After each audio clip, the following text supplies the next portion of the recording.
श्री स्वामी समर्थ। स्वामी महाराज तुमच्या सर्व चांगल्या इच्छा पूर्ण करो ही स्वामींच्या चरणी प्रार्थना करते आणि आजच्या या नवीन व्हिडिओला सुरुवात करते।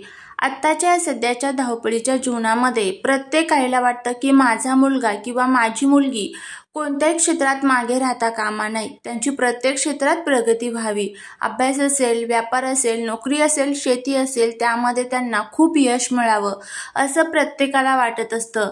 त्यासाठीच आपल्या ज्योतिषशास्त्रामध्ये आणि वास्तुशास्त्रामध्ये जे काही प्रभावी उपाय सांगितले जातात किंवा सेवा सांगितल्या जातात ते आपण करत असतो। पण ज्या वेळेस पृथ्वी तलावरती ह्या ज्या काही सकारात्मक लहरी निर्माण करणाऱ्या तिथी असतात त्यावेळेस जर आपण हे उपाय केले तर त्याचे अजून चांगले फायदे हे आपल्याला बघायला मिळत असतात।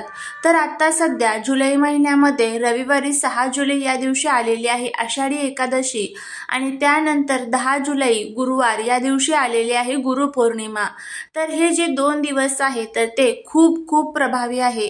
या दिवशी पृथ्वी तलावरती जी सकारात्मक ऊर्जा असते तर ती रोजच्या तुलनेमध्ये सहस्रपटीने कार्यरत असते आणि या तत्वांमध्ये ज्या वेळेस आपण आपल्या मुलांसाठी मुलींसाठी काही उपाय करतो, काही सेवा करतो तर त्यावेळेस त्याचं जे फळ आहे तर ते नक्कीच आपल्याला मिळत असतं।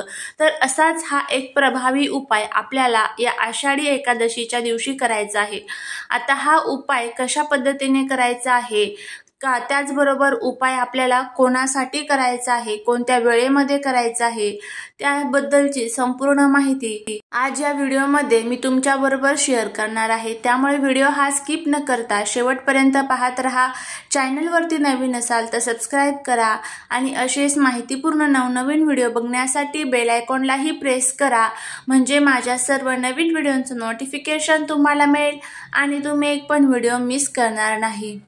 प्रत्येक आईने आपल्या मुलांवरनं ही एक वस्तू जी आहे तर ती उतरून फेकून द्यायची आहे, जेणेकरून मुलांची अभ्यासात प्रगती होईल, त्याचबरोबर नोकरीमध्ये त्यांना यश मिळेल। विष्णूच्या कृपेने त्यांच्या जीवनातील सर्व अडचणी, संकटे, विघ्न, दोष, दारिद्र्य कायमचे संपून जाईल असा हा प्रभावी उपाय आपल्याला करायचा आहे। बघा, आषाढी एकादशी ही तिथी भगवान श्रीहरी विष्णूंना समर्पित असते आणि पौर्णिमा ही तिथी देखील भगवान श्रीहरी विष्णू आणि देवी लक्ष्मीला समर्पित असते। त्यामुळे या दिवशी पृथ्वी तलावरती जे लक्ष्मी तत्व आणि जे विष्णू तत्व असतात तर ते खूप जास्त तुलनेमध्ये सहस्रपटीने कार्यरत असतात आणि भगवान विष्णूंचा जर आपल्या मुलांवरती आशीर्वाद असेल तर कधीच कोणत्याच गोष्टींची आपल्याला कमतरता राहणार नाही। त्यामुळे आपल्याला हा जो उपाय आहे तर तो करायचा आहे। आता उपाय करत असताना काही महत्त्वाच्या नियमांचं पालन देखील आपल्याला करायचं असतं। त्यामध्ये उपाय करत असताना घरामध्ये सुतक पिरियड्स अजिबात नको। जर तुम्हाला आषाढी एकादशीला सुतक पिरियड्स असेल तर मग तुम्ही गुरुपौर्णिमेला करू शकता। गुरुपौर्णिमेपर्यंत जर तुम्हाला सुतक पिरियड्स असेल तर नंतर एखाद्या कोणत्याही पौर्णिमेच्या दिवशी तुम्ही हा उपाय करू शकता, काहीच अडचण नाहीये। तर आता हा उपाय कशा पद्धतीने करायचा आहे ते आपण बघणार आहोत। त्यामुळे व्हिडिओ हा जर तुम्हाला आवडला तर नक्कीच चॅनलला सबस्क्राइब करून कमेंटमध्ये जय माता लक्ष्मी लिहायला विसरू नका, जेणेकरून माता लक्ष्मीची तुमच्या कुटुंबावरती, मुलांवरती भरभरून कृपा होईल। बघा, आपली मुलं खूप मोठ्या प्रमाणामध्ये अभ्यास करत असतात। आपला मुलगा कितीही लहान असला किंवा कितीही मोठा असला तरीही तो त्याचे 100% प्रयत्न हे त्यामध्ये देत असतो। बघा, प्रयत्नांशिवाय आपल्याला यश मिळत नाही, पण कुठेतरी आपल्या कष्टाला नशिबाची साथ मिळावी यासाठी हे आपल्याला उपाय करायचे असतात। आपल्या ज्योतिषशास्त्रामध्ये आणि वास्तुशास्त्रामध्ये जे हे उपाय सांगितले असतात ना ते ज्यावेळेस आपण भक्तीने, विश्वासाने आणि श्रद्धेने करतो त्यावेळेस त्याचे नक्कीच फायदे हे आपल्याला होत असतात। आता एखादा मुलगा किंवा मुलगी खूप अभ्यासात हुशार आहे पण त्यांचं अचानकच लक्ष जर अभ्यासातनं विचलित होत असेल किंवा मग अभ्यास करून देखील पाहिजे तसं पेपरमध्ये यश मिळत नसेल, परीक्षेमध्ये जर त्यांना पाहिजे तसे मार्क्स मिळत नसतील, त्याचबरोबर उच्च प्रतीचं शिक्षण घेतलेलं आहे पण तरीही मनाजोगती नोकरी जी आहे तर ती मिळत नसेल। बघा, काही वेळेस काय होतं की नजर दोषेचा सामना जो आहे तर तो मुलांना करावा लागतो। मग नजर ही फक्त बाहेरच्यांचीच नाही तर घरातील आईवडिलांची देखील लागत असते।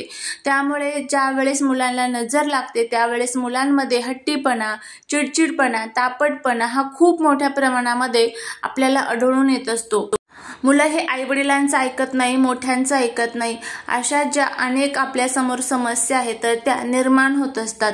त्यासाठीच आपल्याला सर्व समस्येमधनं बाहेर निघण्यासाठी ग्रह दोष, त्यांच्या जीवनातील जे कोणते ग्रह त्यांना अशुभ परिणाम देत आहेत तर ते सर्व ग्रह त्यांना शुभ परिणाम द्यावेत, यासाठी आपल्याला हा जो उपाय आहे तर तो करायचा आहे. अगदी साधा सोपा हा उपाय आहे. हा उपाय करत असताना फक्त विश्वासाने आणि श्रद्धेने तुम्ही हा उपाय करा. नक्कीच तुम्हाला त्याचा फायदा हा बघायला मिळेल. आता उपाय कशा पद्धतीने करायचा आहे ते आपण जाणून घेऊया. उपाय करण्याअगोदरच कोणाला सांगायचा नसतो, कारण लोकांच्या मनामध्ये आपल्या मुलांबद्दल, आपल्याबद्दल काय भावना आहे हे आपल्याला माहीत नसतं. ज्यावेळेस आपल्याला फायदा होतो त्यावेळेस आपण नक्कीच इतरांना तो सांगावा, जेणेकरून आपल्याला ज्या प्रकारे फायदा झाला आहे त्याच प्रकारे इतरांना देखील व्हावा. तर आता हा उपाय करण्यासाठी तुम्हाला काही वस्तू ज्या आहेत तर त्या लागणार आहे. आपल्याला एक प्रकारचा उतारा जो असतो ना तर तो तयार करायचा आहे. आता हा उतारा तयार करण्यासाठी अगदी 2 ते 3 वस्तू तुम्हाला लागणार आहे. तर थोडेसे तांदूळ तुम्हाला घ्यायचे आहे आणि त्याच्यापासून तुम्हाला थोडासा भात जो असतो तर तो शिजवून घ्यायचा आहे. आता हा भात शिजवत असताना त्यामध्ये मीठ अजिबात टाकायचं नाही, तर अळणी भात तुम्हाला शिजवायचा आहे. जर तुमच्याकडे ऑलरेडी जर शिळा भात असेल तर तो तुम्हाला वापरता येणार नाही. हा भात शिजवत असताना थोडाच शिजवायचा, जेणेकरून तो फक्त आपण उतार्यासाठी वापरू, नंतर तो तुम्हाला घरामध्ये वापरता येणार नाहीये. भात थोडासा थंड करून घ्यायचा, एका प्लेटमध्ये काढायचा आहे. त्यावरती तुम्हाला थोडंसं दही टाकायचं आहे.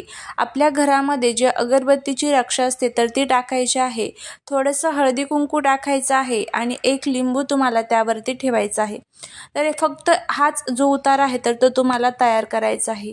त्यानंतर आपल्याला आपल्या मुलांच्या डोक्याकडनं पायाकडे 7 वेळेस हा उतारा उतरवत असताना माझ्या मुलांना जी कोणाची नजर लागलेली असेल, घरातल्यांची, बाहेरच्यांची, आलेल्यांची, गेलेल्यांची, सर्वांची नजर निघून जाऊ दे, अशी आपल्याला प्रार्थना करायची आहे आणि 7 वेळेस हा उतारा उतरवायचा आहे. मुलांना पूर्व पश्चिम बसवायचा आहे. त्यानंतर जर घरामध्ये आईला सुतक पिरियड्स असेल तर घरातील वडील किंवा इतर जे कोणी असेल, आजी आजोबा, ते हा उपाय जो आहे तर ते करू शकता. त्यानंतर हा उतारा उतरवल्यानंतर घराच्या बाहेर घेऊन यायचा आहे आणि पशुपक्षी आणि कावळ्यांना तो खाण्यासाठी तुम्हाला ठेवून द्यायचा आहे. बाल्कनीत ठेवा, टेरेसवरती ठेवा, पत्र्यावरती ठेवा, काहीच अडचण नाही. उरलेला जो भात आहे तर तो नंतर तुम्ही निर्मल्यामध्ये टाकून देऊ शकता किंवा एखाद्या झाडाखाली तुम्ही टाकून देऊ शकता, चालेल, काहीच अडचण नाही. तर अशा पद्धतीने तुम्हाला हा अगदी साधा सोपा उपाय जो आहे तर तो या दिवशी करायचा आहे. तुम्ही करून बघा, नक्कीच तुम्हाला त्याचा जो फायदा आहे तर तो बघायला मिळेल. जर घरामध्ये 2 मुलं असतील तर 2 मुलांसाठी सेपरेट उतारा तुम्हाला तयार करावा लागेल आणि त्याचबरोबर मुलं जर बाहेरगावी शिक्षणासाठी असतील तर मुलांच्या फोटोवरनं तुम्ही हा उपाय जो आहे तर तो करू शकता. तर यामुळे मुलांच्या जे काही नजर दोष आहेत तर ते सर्व निघून जातील. आणि आता लिंबू जे आहे तर तुम्हाला असं वाटत असेल की टाकावं की नाही, जर तुम्हाला स्किप करायचं असेल तर तुम्ही स्किप करू शकता. तुम्हाला वाटलं आपण टाकायचं आहे लिंबू तर ठेवू शकता, पण लिंबामध्ये नकारात्मक शक्ती शोषून घेण्याची खूप मोठ्या प्रमाणात ताकद असते. त्यामुळे लिंबू ठेवण्याचा प्रयत्न आवर्जून करा. नक्की हा उपाय करून बघा, फायदा होईल. झालेली सेवा ही महाराजांच्या चरणी रुजू करते. श्री स्वामी समर्थ.